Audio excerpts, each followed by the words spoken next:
They say 1 in 6 women will be sexually assaulted or a victim of rape in her lifetime.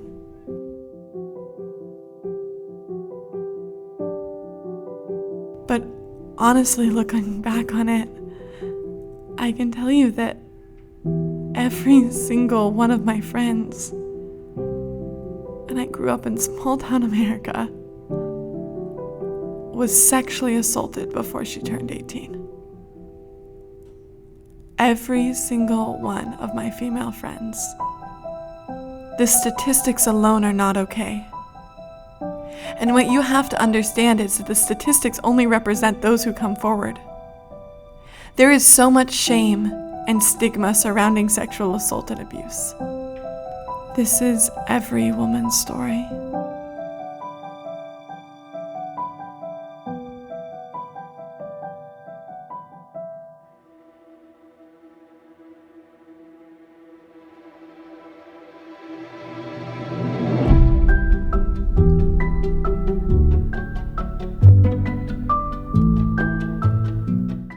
All right, this took me a while to start recording just because it's a lot and it's stuff that I've processed through, but at the same time still hits really deep in me.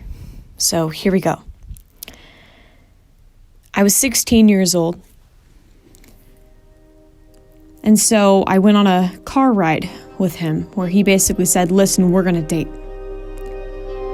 And I said, okay, partially because I was scared. Because all I wanted from a relationship was holding hands and sweet kisses and, small things like that. I wasn't even thinking about anything remotely sexual because that's just not where I was. I wasn't in a place where that was my reality yet, and that's okay to be there. It's okay to be in that position. He told me that he wanted more and that he wasn't going to be happy unless we did more. And I didn't want to do more at all. I was scared. I was nervous. And, I just want kisses and holding hands, and that's it. I don't want anything else. And he continued to put me in positions where he would say, I need for you to be doing more. We need to have a timeline so you can be doing more to me. And every time that I would see him at a certain point, we would do something sexual where I felt like it was all my fault. Like it was all me doing this, that I was still going along with it, therefore I was the one to blame. And it was only a matter of time before I felt like I had lost everything. I felt like I had lost my innocence. I felt like I had lost who I was. As he began to get more and more abusive, I noticed myself withering away. I noticed my interests going away. I noticed so many different things going away. It took a year of therapy to figure out that I was being sexually abused. I'm still struggling with a lot of the stuff and a lot of the flashbacks that have come with the PTSD of my abusive relationship. But I think the sexual abuse has been the hardest to deal with. Thankfully, I'm married now. I have my own little family unit with our dog.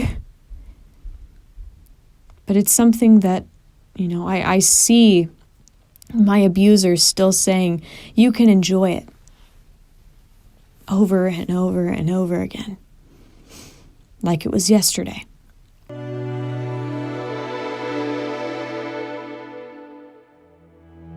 I think in those moments it's time to rise up as a community, as people who have gone through it. Rise up and take a stand and make a difference. So that hopefully, what we hope, and the reason that we are doing this, is so that the next generation of women does not have to go through it. When we're looking at answers, I think that it's really important that we look at education. There needs to be a sexual consent education that needs to be a part of the American curriculum. Sex education is not a mandatory course across America. It was taught to me in high school by my PE teacher.